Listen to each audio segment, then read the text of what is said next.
This is the Sean Hannity Show. 941 Sean is our number. You want to be a part of the program here as we say hi to Rudolph, is in Jacksonville, Florida, WOKV AM and FM. Hi there, Sean. How you doing? I'm good. What's going on? Well, I just wanted to talk a little bit about a law that Bush signed in 2004 with the investment laws for United States American citizens and corporations to be able to invest in Iraq.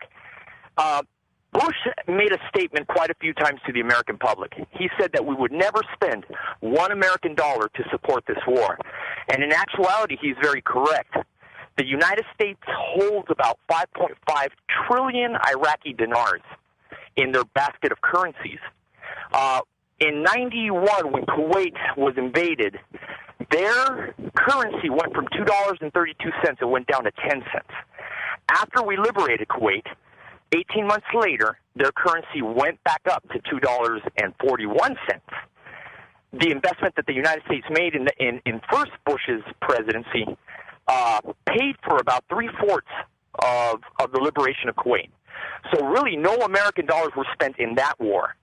And in this war, we will recoup all our money because we're holding $5.5 trillion Iraqi dinars in the currency. Look, I've heard a lot of people, and I've actually interviewed a lot of politicians about this, and I haven't been able to get a straight answer. I have said from the very beginning that with all the vast natural resources that Iraq has, Iraq should pay for its own liberation.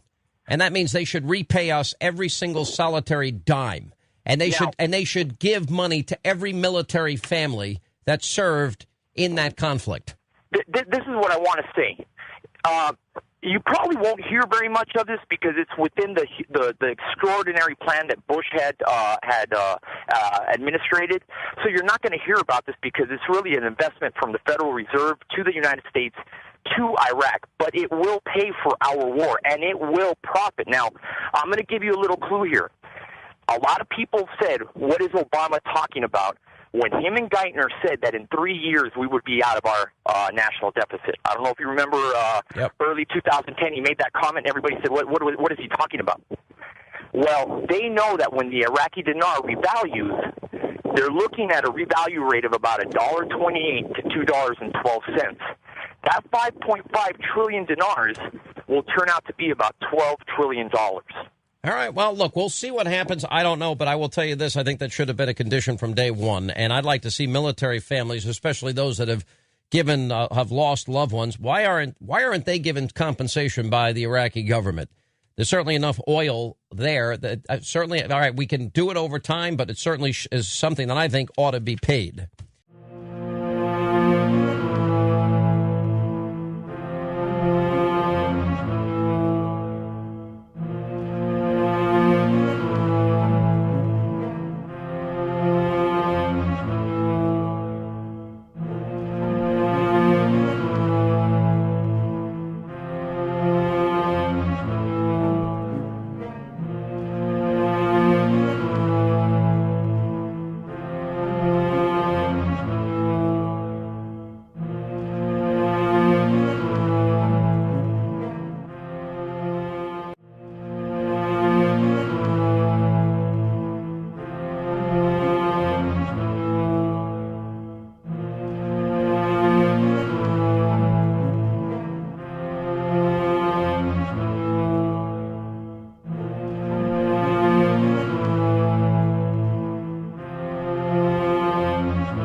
we've been talking about the Iraqi dollar and its rise and fall and where we believe we will be with the revaluation in the up-and-coming future for over 8 years now. I was first approached, about 10 years ago, with the story of the Iraqi dollar and how 1 million Iraqi dollars bought for $1,000 after the revaluation would be worth $2 million, $3 million, $4 million. We've heard much greater, and I'm sure we've heard less. But the thing is, when we hear that many zeros behind just $1,000, I think anybody would think this is ridiculous. It can't be true. It's ludicrous. I mean, you could be an instant millionaire just by buying in. Well, let's not say instant. Some of us have been waiting a long time.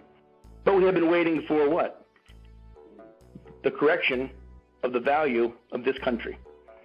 And that's where you kind of start getting into the history and the facts part that I was talking about. We've had a lot of members ask, would you guys please do like you did before, me and my partner Gary, another audio on the dinar 101 type of a situation. When we first got involved, I'm going to go through what I went through, and I'll tell you what I found with facts, and I'll show you the stories that really do have some meaning behind them. So if you're interested in finally maybe making a lot of money, or at least putting this mystery behind you, you can make a decision after this, I think, intelligently, whether you'd like to do it or not. We don't sell dinar. We don't buy dinar. We have no profit in your getting dinar or getting involved in the dinar. We started this 8 years ago because we had just sold a company. We had some time. We were going to take some time off. And I heard about this dinar because I really wasn't doing anything at the time, which was really rare. I looked at it. And then I talked to my partner about it. And then we talked to a few people about it. We started investigating it, but we had the time to do this. We ended up on a blog site that went to a telephone call that went to us bringing some of our lawyers and bankers onto the call to prove what we were saying was right over someone else's. And next thing you know, we're doing conference calls. When I first looked at this, my challenge was, like I spoke, my challenge was about the dollars. It didn't make sense to have that many millions of dollars from 1,000. And so the first thing I did is I said, is it even possible?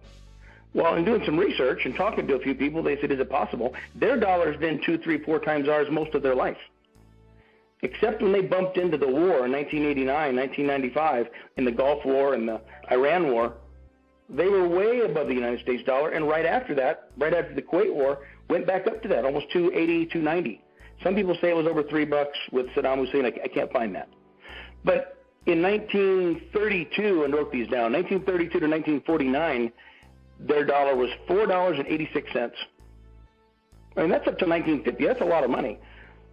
If we wanted one of their dollars, we got to give them almost 5 of ours. That's huge.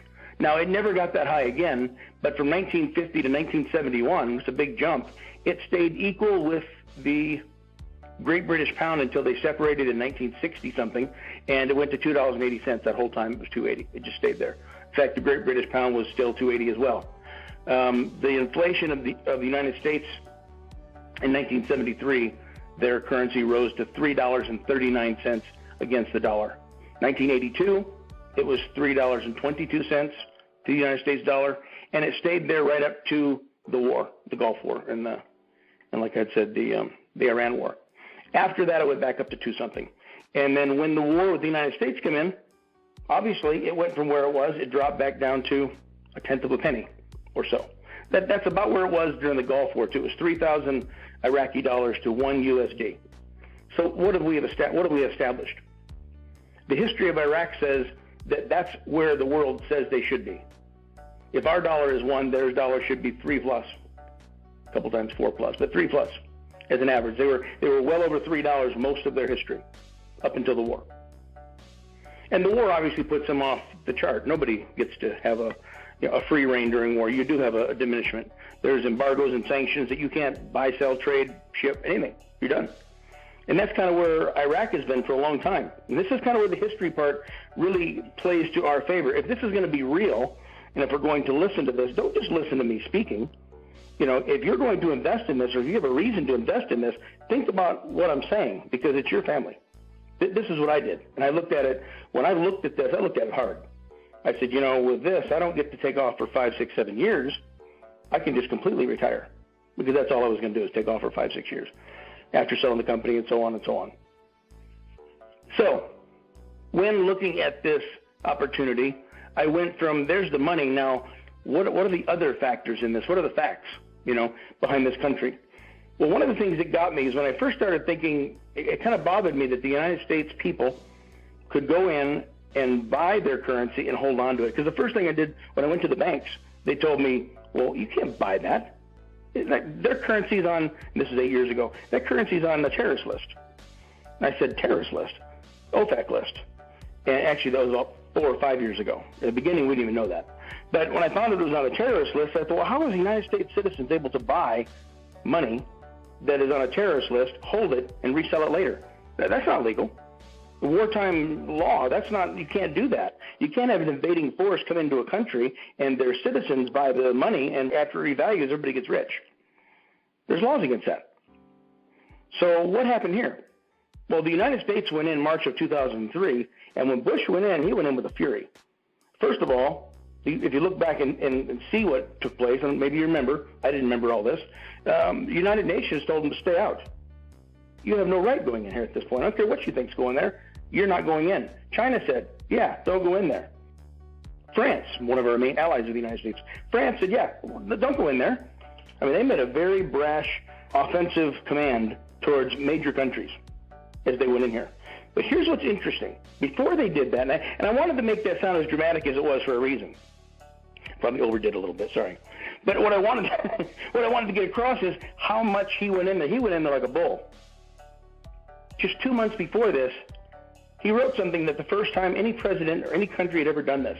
He wrote a Presidential Order 13303, and with Coalition Provisional Government Order 39, I can never say that without looking at it for some reason, those two combined put the United States citizens in the same rights as investing as an Iraq citizen. In other words, we can take any of their instruments of finance and we can utilize them as money, land, whatever it is, just like we're Iraqis. Now, he did this in provision because he was coming in. If you remember, the United States was going in to take out a terrorist, a dictator. And it was so bad, they gave this dictator over to the people of the country. So the nation and the people of Iraq were not really the enemies here. It was the dictator and those that followed him. And the reason that's important is that's why they allowed some of these laws. And there were some other laws that he wrote. I was kind of surprised how much control they got, not only of their petroleum rights, their oil funds, billions upon billions of dollars were put into American banks, and a lot of things took place. But what we're focusing on is the Iraq dollar.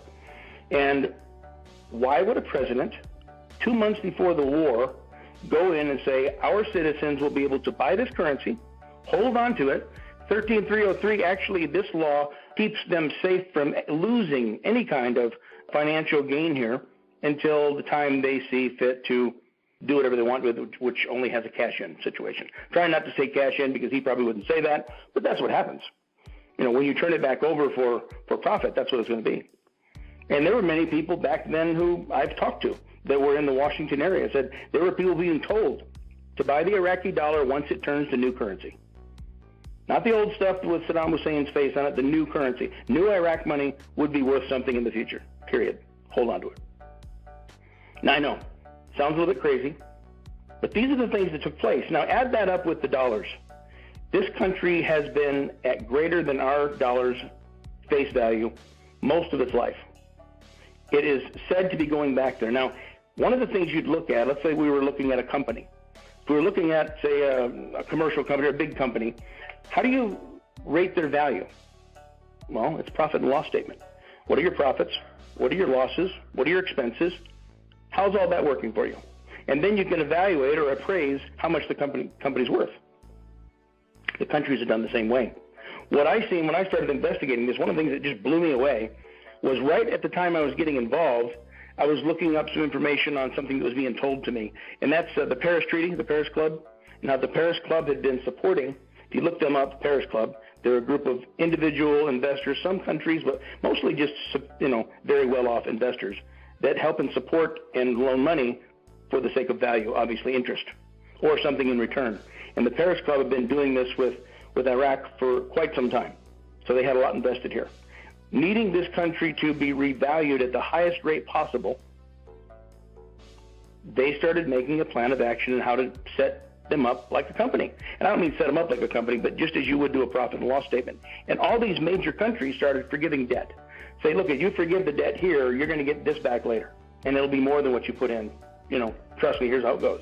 I'm sure they looked at all the numbers first. But just like China, this is what happened to me. As I'm hearing this story, I'm going, who's going to forgive all that much money? It doesn't make any sense.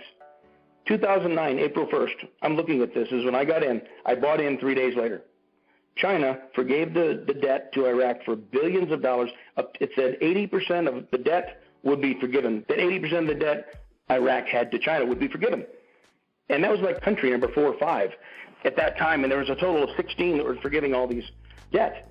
And so it started adding up that the information I was getting, and these are from bankers and sophisticated people that they did really have interest in finances and education and the means to get some information that I wanted. It was just talking about how the banks were treating this Iraqi dollar. And it was a lot of hush-hush stuff. We couldn't really get a lot of information. But when I started being told about the debt and the way they were going to be looking at Iraq, the finances, and so on, I really did get excited. I started thinking, you know what, this just might be real. I still wasn't completely convinced, but I definitely dumped some money into it and said, now I'll start looking at it a little further.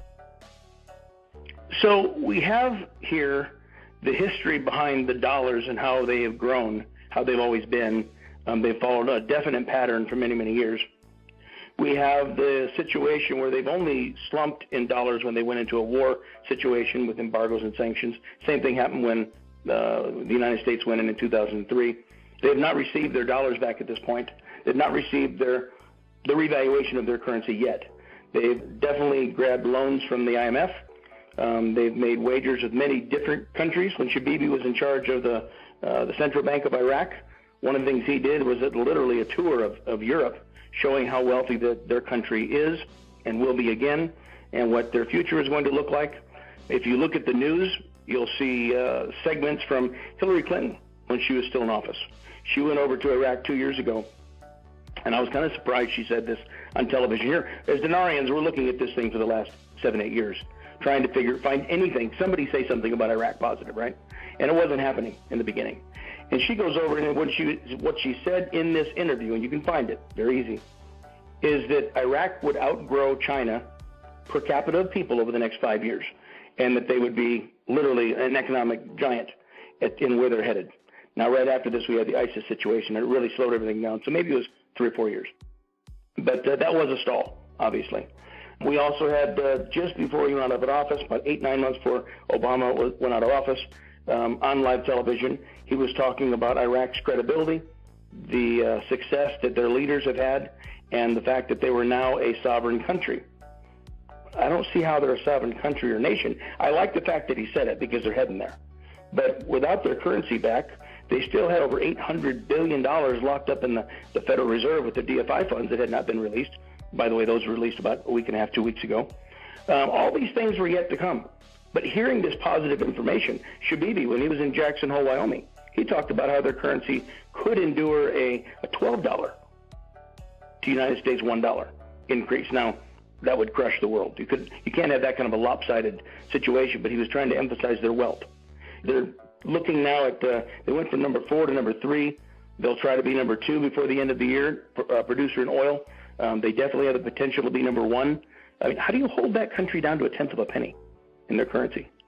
You know, one of the common things people ask is, well, we see other countries, they went to war, and look at Vietnam. Look at Korea. Look at Japan.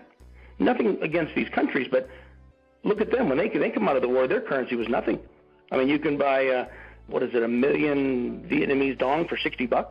I mean, they're way, way, way lower than Iraq. At least Iraq is 1,000, right? But that's not looking at apples to apples. That's not even fruit and vegetables. That's fruit and meat. I mean, when you look at these countries, the reason I say that is, show me a country in the Middle East on the Pacific Rim that has a $3 to United States dollar income. Their dollar is that high. You can find that in the Middle East. Show me one of those 3 countries that were even half the United States dollar before the war. You can't. So the difference is Iraq was here most of its life until the war. These countries have never seen it, probably never will.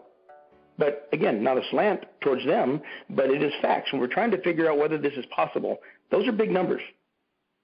When we look at the other pieces of Iraq's wealth and its production, what's going on right now with their president of their country being the head of OPEC. I mean, come on, they're just coming out of this situation with a war, and they're really putting some emphasis on the greatness of this country and their nation's leaders.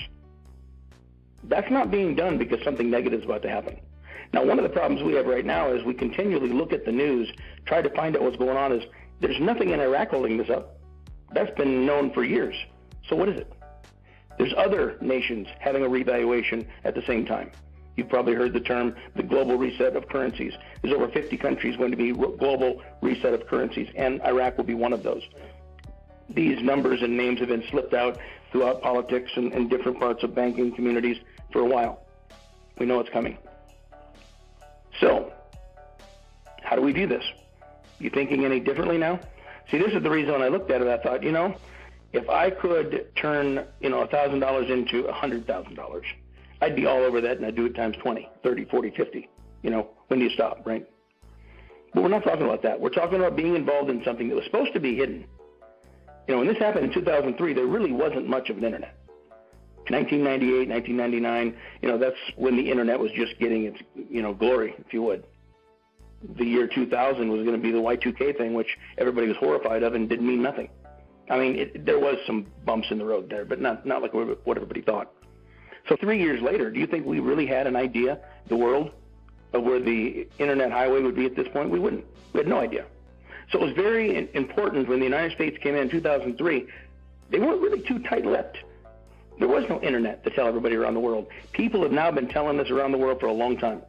Over 10 million people have now started investing, supposedly. These are numbers that we hear. I didn't do the count, right? But 10 million people invest in the Iraqi dollar. Why? You know what? If it doesn't happen, I can take it back to the bank and cash it in. I can send it to an Iraq dealer and cash it in. These dealers, here's the last piece I'll give you before we switch off here for the day. When I looked at how credible this was, I looked at what Bush did. And when I looked at how credible their dollars were, per capita of United States dollars, $4.86 to one and $3.39 to one and so on and so on, and knowing that they could climb back to this point very easily, the country looks so much better now than it did before any parts of the war. The roads and the electrical turbines, everything has been put into this country. Other countries have been doing this. Why? Because they love Iraq? They erase the debt. Why? Because they love Iraq? Well, they may not have anything negative feelings. They may not hate Iraq, but that's a lot of work and a whole lot of money for nothing, and no country does that. So they're preparing for a reshuffling here. We will probably have one of the largest financial reshuffles ever when it comes to finances coming up with a global reset of currencies. And this is something that's very serious. And so as that gets closer and as we get right to that point of climax, we're going to see a lot of things take place. And that's where we are now. We're hearing and seeing little things behind the scenes that we're not really sure how they are going to affect us. But I'll leave you with this. I just told you why I got involved. And if I said I don't care if you get involved or not, it'd probably be not true. I mean, I don't want your family to be on the outside. I don't really care how many people get into this. But we're not doing it for any other reason but information. And we've got members that have asked us to put something together like this so that the people that are pointing fingers at them can at least hear really what's going on. You can't refute the evidence here. And once you've seen it, you kind of got to make a decision. Either way, it doesn't matter to me. But I hope you've enjoyed the conversation.